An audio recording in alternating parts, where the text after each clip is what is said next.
Just talk about Moulana very quickly. Let me just introduce him, inshallah, and he'll make that. So, Moulana Dr. Wasim Mir recently studying his medicine in London in 2014, and he's been working in West Midlands for over 10 years, especially in intensive care and anesthesia, and has a keen interest in education, bridging the gap between the medical field and the Muslim community through his work with BIMA. BIMA is the British Islamic Muslim Association.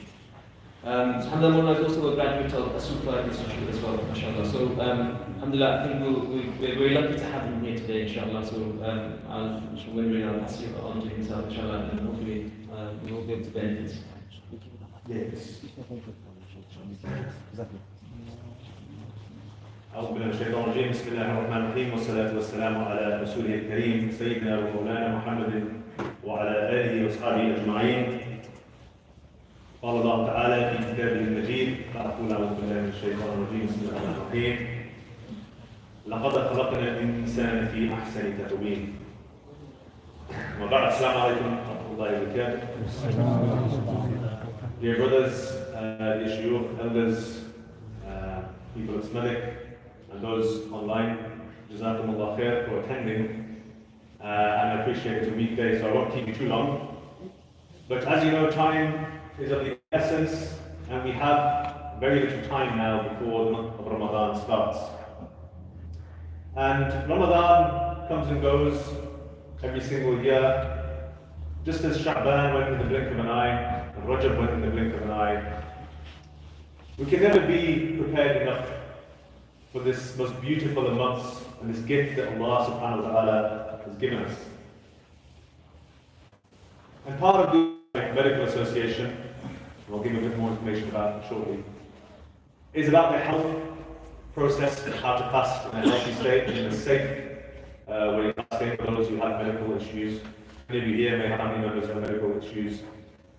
And any information from here you can share with them. But the physical health of a being, of a Muslim, of a mu'min, is always connected to the spiritual health as well. Instead of me giving a talk and giving you information about what to eat, what to do during the fast, many of you may have heard this all before. I think it's a good idea for us to rather think of this as a transformation rather than information. What is the importance of me as a Muslim keeping my body physically healthy, physically nourished, and how will this impact my spiritual self? Because at the end of the day, Allah subhanahu wa ta'ala has prescribed fasting, a physical act of ibadah and worship, لَعَلَّكُمْ تَتَّقُونَ, so that all of you may attain taqwa. And it is this very purpose that is the essence of all that we do. Whether it's fasting, whether it's hajj, whether it's as-salah, it is all to attain taqwa and the consciousness of Allah subhanahu wa ta'ala. So I thought we'd have a brief talk upon the importance of maintaining that physical, improving our health, our physical state. Talk about the social aspect of Ramadan, because there is a time of year where we do end up, by nature, being much more of a social community, whether that's in the masjid or with our family and our friends. And this isn't always a bad thing, and not necessarily always a good thing.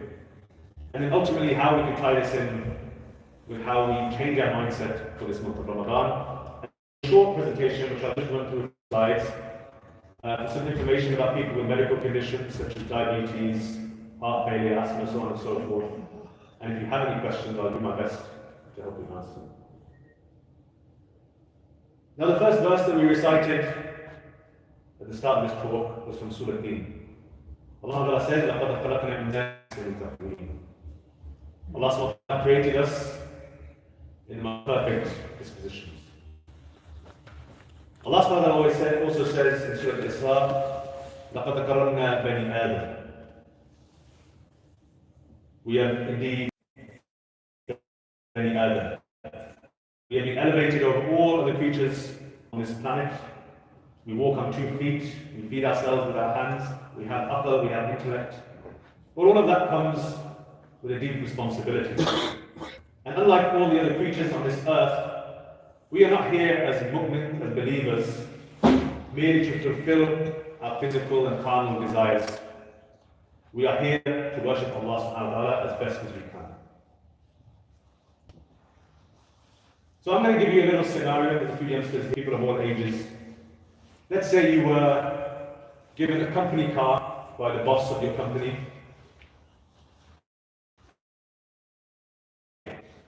Let's say it was a Bugatti or a Lamborghini, something very, very prestigious, with the best kind of car that you can imagine. Now, he's given you the keys to this car. You haven't had to pay anything. Okay, he said, no, it's on me, it's on the company. You haven't done anything to earn it per se. On the first, and you say, what's the catch? He says, there's no catch. Except, I want you to use this car for the purposes of the company. Okay, you work for the company, you do the job for the company, in your allotted time. At certain times you have to fulfill our duties as best as you can. If you're sick, then that's fine, you don't have to.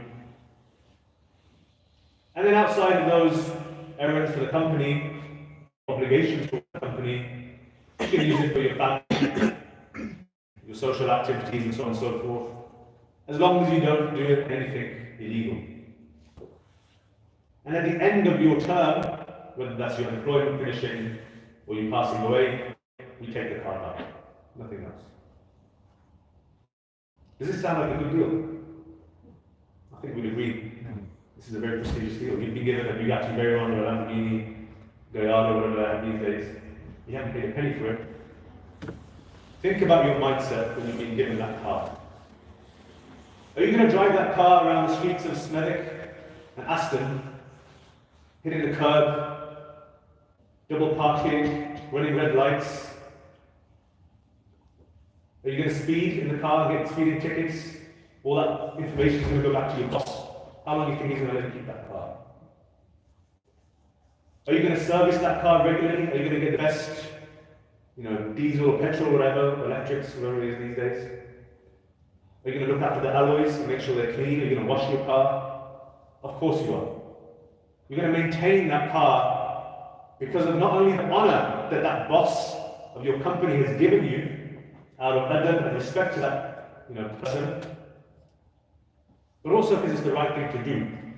And to maintain that car, to go on and on and on throughout the rest of your life and your term, you need that car in the most optimal condition. So my brothers, Allah subhanahu wa ta'ala has given us our supercar.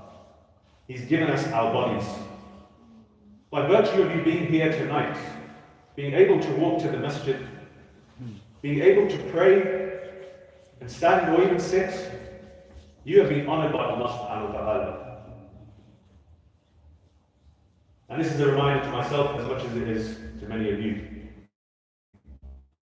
How many of us can honestly say that we have taken care of our bodies as best as we can throughout whatever time we've had on this earth? Have we fine-tuned and nourished our bodies with pure food, avoiding processed food as much as we can? Or are we as a community, not just as individuals, lagging behind what we should be? How many of us here that we have so much diabetes in our community, high cholesterol? Unfortunately, our youngsters, especially now, and I see this because I work quite a lot with youngsters as well, the obesity rates in youngsters has increased. The levels of energy drink consumption amongst the youngsters, I don't know how many of you know this. Energy drinks, vaping, shisha, we can name it. We've set ourselves up for not only a short life serving Allah subhanahu wa ta'ala, but our quality of life is going to drop. So this, knowing that the warning signs, when we seek assistance from doctors or pharmacists or whoever it is that we need to, but also we keep on top of our blood tests, we exercise our bodies in the best possible way. But why? For the purpose of worshipping Allah subhanahu wa ta'ala and honouring this body that He has given us, as He has mentioned in the Quran. And think about it, how many of us feel fatigued often? How many of us feel low in mood? How many of us know the effects of being obese on our testosterone levels as men? When you put on weight, when you put on fat, what's called adipose tissue, it increases the levels of estrogen in your body. Now, for those of you who know, estrogen is a female hormone. So it reduces your testosterone-estrogen balance. And as men, let's be honest, we want to keep that balance in the correct possible way.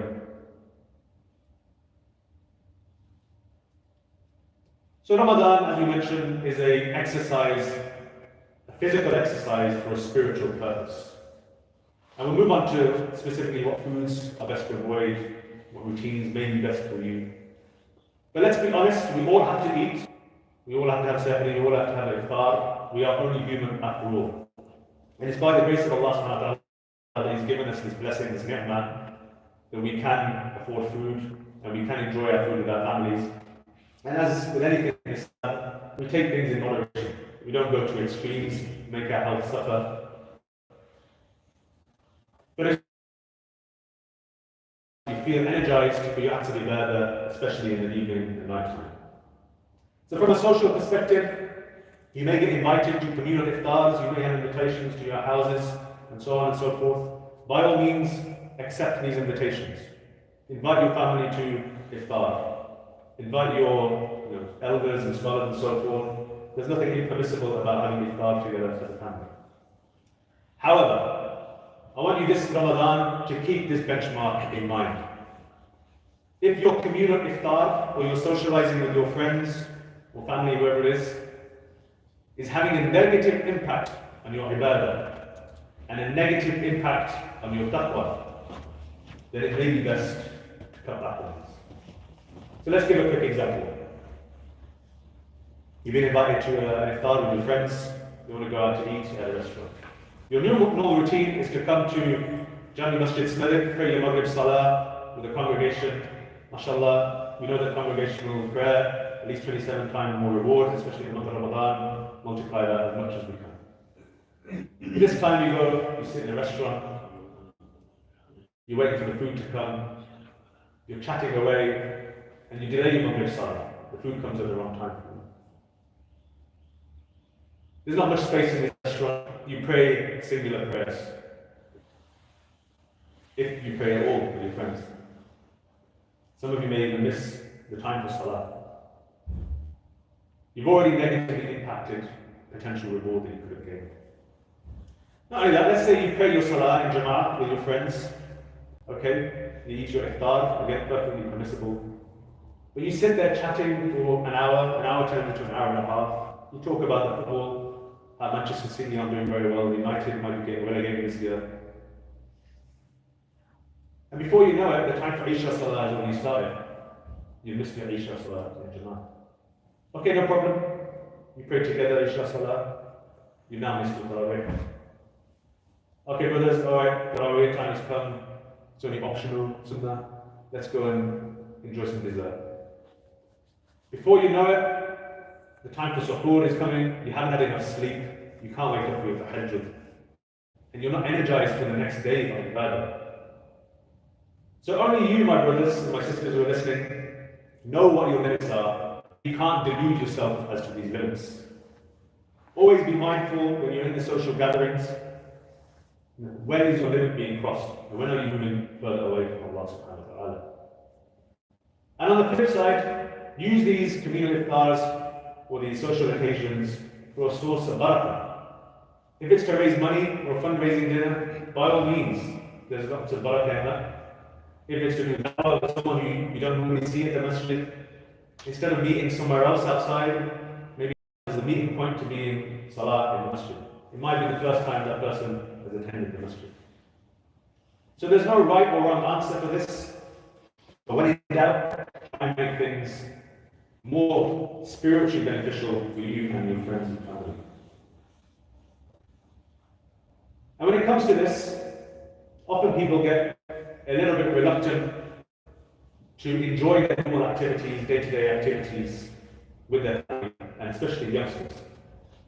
Now the time of Ramadan is obviously of great individual importance for all of us. It may be our only salvation making dua for Allah subhanahu wa ta'ala, that Allah subhanahu wa ta'ala accepts us all this Ramadan, that we attain Ramadan.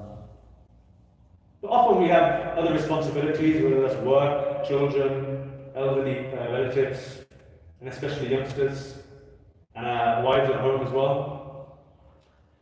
We can't be so selfish to think that we are only responsible for our own Ramadan.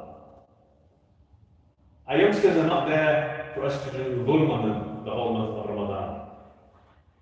There is a fine balance between making sure you pray your salah as much as you can, do as much nawafil as you can, read as much Quran as you can, but fulfilling the rights of those whose rights need to be fulfilled.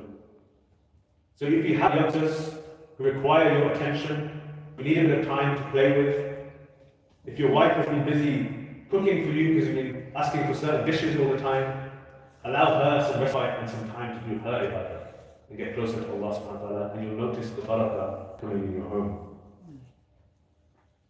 If you're one of those people who really wants to use Ramadan as a time to increase your physical strength and health, you want to exercise, you want to go to the gym and so on, again, if it's physically impacting the time that you have to attend the masjid or do your salah or increase your ibadah, then know your limits. I'm part of a group, a running group, and I like to run quite a lot, so alhamdulillah, I managed to keep that routine through Ramadan. But in enough doses that I'm managing to exercise to also attend my obligations in Fara'id.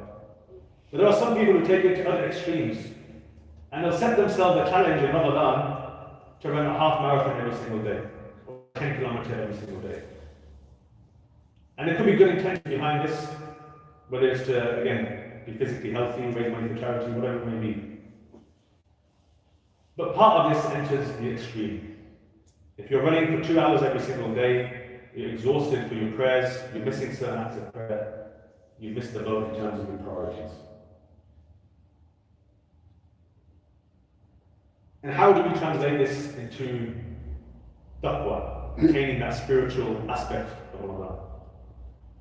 Well, often many of us will go through the month of Ramadan, we'll try our best, we'll think that we've tried to cut out the fast foods, we've attended the masjid as much as we can, but maybe we could have done more in Sha'ban, maybe we could have done more in Rajab. And it's only towards the last 3 or 4 nights that we feel maybe we have that energy and drive.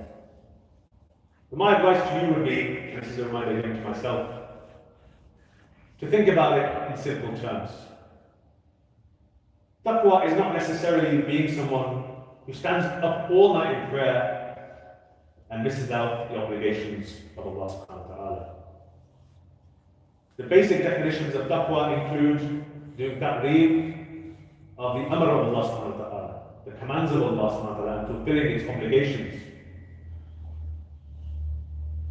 And nahi al-munkarat, and staying away from the prohibitions. So if you can keep those basics in check and perfect them, fulfilling the commands of Allah subhanahu wa ta'ala and staying away from his prohibitions, you are a person of taqwa. There is always hope. And think of Ramadan in essence as an exercise for the rest of the year. Many of you here may be aware of famous sportsmen, MMA fighters, so on and so forth.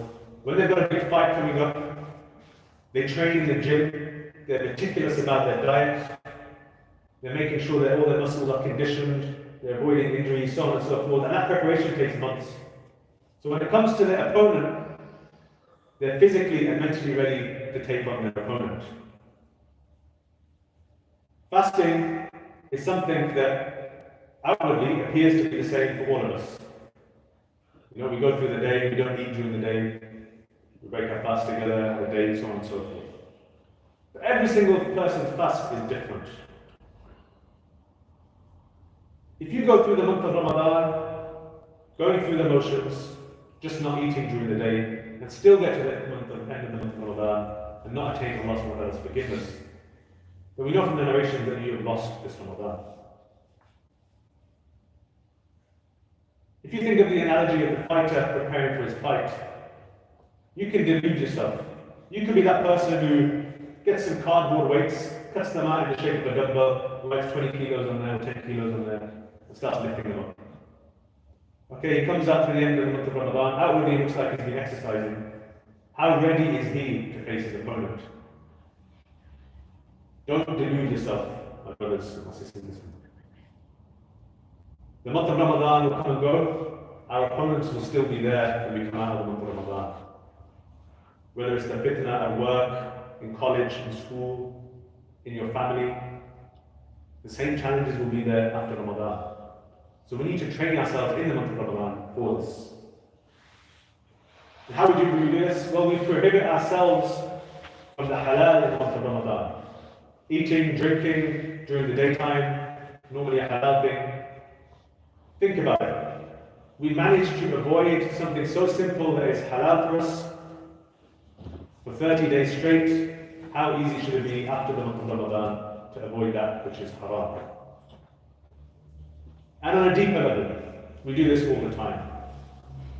In your salah, your limbs are fixed. Your eyes are positioned on the place of sujood. You lower your gaze, it's restricted. When you come out of the salah, you lower your gaze. Your hands are fixed in position. They only act in accordance with the commands of Allah subhanahu wa ta'ala. Your mouth is only moist with the dhikr of Allah subhanahu wa ta'ala and what is permissible. So outside of salah, you only say that which is pleasing to Allah subhanahu wa ta'ala. And your feet are locked in. They're trapped in essence. Similarly, outside of salah, your feet should only be used for the purposes of benefiting the ummah and serving Allah subhanahu wa ta'ala. So that's my brief summary on the importance, just to transform your mindset as we move closer to Ramadan. Many of you have heard of my before, and you take what benefit you can. But the most important thing for all of us is to reflect ourselves and do tadabbur ourselves and be honest with ourselves as to how can we change our mindset to make ourselves better Muslims this Ramadan. I pray Allah accepts all your Ramadan efforts. I'm just going to run through this. The British Islamic Medical Association has kindly given this presentation for all masjids available for any masjid around the UK. We do this every single year. I'll just give an introduction to who they are. Just as a disclaimer, this is not obviously personal medical advice. I don't know you personally in terms of your whole medical history. I know your GP obviously. So I can't give a blanket rule for everyone. But these are general recommendations from people who are quite qualified in the field. And if anyone has a question and answer, you are more welcome to chat to me afterwards as well. British Islamic Medical Association has been active for over 10 years now, alhamdulillah, and they have a large membership. They contain all volunteers, from pharmacists, doctors, nurses, GPs, everyone, dietitians, and we're across the whole UK, but most importantly, it's an Islamic ethos organisation. We stick to the core values of Islam, and we try and keep that at the core of what we do. So we do many projects, not just Ramadan. We do the life savings project, some of you may have done before, the CPR project. We do a lot of the work with the government, trying to make sure that Muslims are represented properly. We know all of this, so I'm not going to go into too much detail. What I wanted to get on was some of the core things about exemptions and the medical issues associated with it. So we know that people, in essence, to keep it simple, if your condition, whether it's your long-term condition or your acute illness, is going to be worsened by fasting, and this is a decision you need to make with yourself and your medical practitioner or whoever it is, then you're exempt from fasting. Okay, Allah subhanahu wa ta'ala says in Surah Baqarah, and we heard during Isha Salah, the purpose of Ramadan is not to push us into a corner and cause us great harm. Quite contrary, it's the opposite. It's for us as capable believers to enhance ourselves and honor ourselves as Muslims. So it's by our nature that we want to do fasting whenever we can. There is no fast like the fast of Ramadan, and this is just part of the passion of us as Muslims that we want to do as much. And we find this in our elderly community quite often, that regardless of the time of year and the difficulty and the illnesses, we want to fast. This is obviously a good sign that you have that passion, but at times we have to take a check and make sure that we're not damaging. We also know those who are frail, very elderly, are exempt. Those who are traveling, and women who are pregnant, breastfeeding, menstruating. So health complications, heartburn is very common, especially in our community with our South Asian diet. Completely resets your stomach, the emptying of your stomach. Many of us are not used to being on an empty stomach throughout the day. And also the type of foods that we generally eat to give us that energy, can cause stomach ulcers and so on and so forth at the time of iftar because we're eating on an empty stomach as well. Headaches, dehydration, and constipation are very common, but these things are all easily correctable. How are they correctable? One, by actually preparing for Ramadan, trying to fast as much as you can in Rajab and Sha'ban, obviously those days are now gone. But also eating the right foods, staying hydrated, and making sure you're not overdoing it at certain times. So we'll just run through a few of these.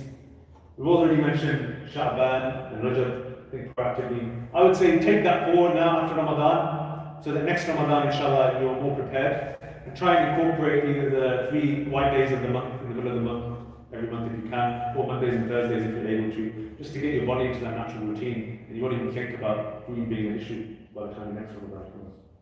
Think about your last Ramadan. What are the 3 or 4 things that you thought you could improve on this Ramadan, and try and work on those in particular. If you had problems with your health last Ramadan and you haven't sought advice yet, now's probably the time to do that. And if you've got work, if you've got family duties and so on and so forth, plan your annual leave early if you can, speak to your work, if you can, adjust your time, especially towards the last few nights of Ramadan, to make sure you've got enough energy and time to do your ibadah.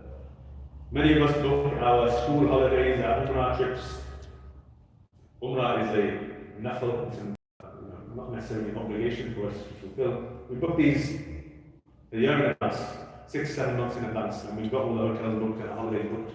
How many of us here have ever booked annual leave a year in advance or 6 months in advance for Ramadan or the Hijjah?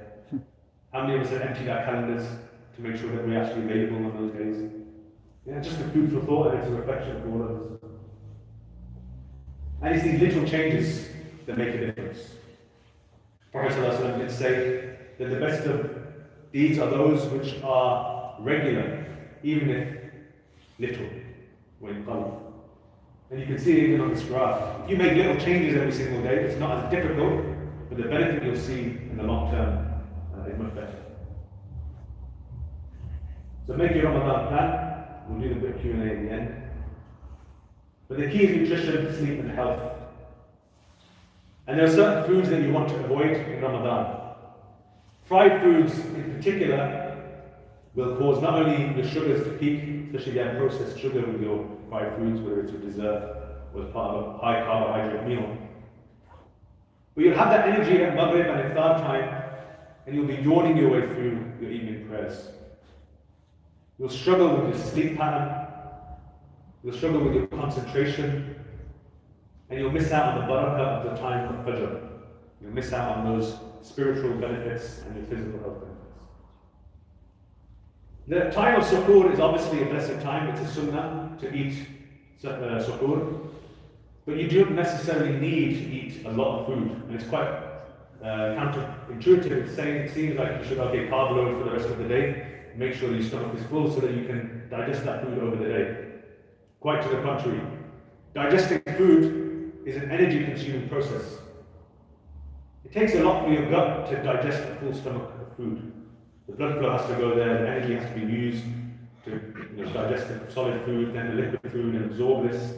It will peak your sugar, it will cause insulin to be secreted, and these kind of different processes. Having a light suhoor is much more beneficial. How many times have you had a massive breakfast at suhoor time, and by 11 o'clock you're hungry again? Your body's expecting another meal. Keep it simple. You obviously know your own capabilities and bodies. But last year I just had a couple of dates, 2 or 3 dates at suhoor time with a glass of water. I didn't feel hungry until iftar time. It does work. You just have to have faith in the process. And tying it back, and I don't want to keep you guys here too long. I know it's a weekday, and you all have school in the morning as well. Try and remember the start of this lecture. We are here as Muslims on this earth, honored by Allah subhanahu wa ta'ala. We have been given an amana, a trust, in our bodies, We've been honoured over all of creation, in essence, not just creatures and animals, all over mankind. The fact that we are able to witness the month of Ramadan means that it's on us to do it justice. So I want you all to ask yourself honestly throughout the month of Ramadan, when you go home tonight and go to sleep, and not just think that so and so Dr. Saab has given a talk, and I've heard the same things over and over again, but I'm not eating samosas and kore at iftar time. But actually, like I said at the start, this is transformation, not information. How are you going to change your mindset to ensure that your bodies this Ramadan and after Ramadan for the rest of your lives are going to be in tip-top shape so that you can serve this ummah, serve Allah subhanahu wa ta'ala as long as you can with the utmost quality that you can. So when it comes to your deathbed, you can say to Allah subhanahu wa ta'ala when you meet Him that Allah, I gave as much as I could. I did what I could with what you gave me, Allah subhanahu wa ta'ala. I did not abuse the trust that you gave me. Allah subhanahu wa ta'ala is all merciful. We pray that Allah subhanahu wa ta'ala shows mercy to all of us this Ramadan. He helps those who are sick. Anyone who is sick, He gives them shifa. Those who are sick now in the hospitals, suffering from illnesses, He allows them to gain recovery and at least witness some of the barakah of Ramadan. We pray for those who are oppressed all around the world. The people, especially in Gaza, Sudan, all the places who are suffering and have to fast not out of choice, but because they have no access to food. Who suffer from malnutrition, the woman who can't even feed her child, her baby. We pray for all these people who are suffering on our behalf as an ummah to remind us the blessings that we have. Jazakumullah khair for all your time and attention. I'll be around for Q&A if anybody want to have a discussion about anything we've spoken about. But you're all welcome, of course, to go back to your house, inshallah. Any questions about any medical conditions or anything, in particular diabetes or anything like that? So with diabetes and things like heart failure, okay, any severe conditions, especially if people are on insulin or they have to take medicines at a certain time, it's almost mandatory upon us to make sure that we speak to a qualified physician first, okay? So there's no point going into the month of Ramadan with type 1 diabetes or severe heart failure, things like this, and just expecting that the barakah of Allah subhanahu wa ta'ala will carry you through. Okay? Let's be honest to ourselves and not naive as a community, but we have to take some responsibility. Try and speak to your GP or your cardiologist or your diabetes doctor specialist. Adjust your medication so that you can take them at the right time, and then it's safe to do so. You'll be surprised, lots of diabetics can fast very safely. Okay? Don't just think that because you're diabetic you can't fast. Many people have quite mild diabetes, and just with a few simple adjustments, you can monitor your blood sugar, which doesn't break your fast, using the pinprick test. You can keep an eye on these things, and you can have just as good as Ramadan as anyone else. But when you're on insulin, when you're on medications, which you need to take at certain times in the day, then this becomes, as I said, a very severe form of chronic illness, and fasting may actually be detrimental to your health. So this is something that you need to speak to both a physician, ideally a Muslim physician who knows a little bit about the fiqh of Ramadan and the importance of it, and especially your alim or your mufti, your local mufti, inshallah. Things like inhalers, eye drops, ear drops, these things are very common questions that people have. Intravenous medications. Essentially, there's obviously a difference of opinions if they left on a lot of these issues. So you should go with the opinion that you normally follow from your local teacher or local sheikh. In essence, anything that goes in the digestive tract or into the throat will break the fast. Okay? So having an intravenous injection doesn't necessarily break the fast. Obviously, if there's nourishing elements to that, I'm not sure how many people will be getting nourishing supplements and so on to the drip, but it does happen in some places. But having medications, for example, in the back passage, or tablets and so on through the NG tube, whatever, these things will nullify the fast because they enter the digestive tract. The ikhtilaf and the difference of opinion comes with certain nebulizers, inhalers, and these things because, although it is meant to be breathed in, some of it does go into the throat. So the precautious view is to avoid them if you can during the fast. You can change timings for them. There are some opinions out there which do allow, but I encourage you to check with your local doctor and the opinion that you follow for these things. Okay, barakallah. ولكم ولا الدعوان الحمد لله رب العالمين.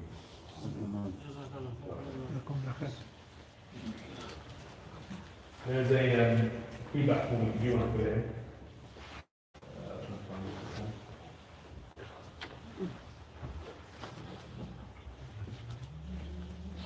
Just helps the condition. Banyak kita. Kita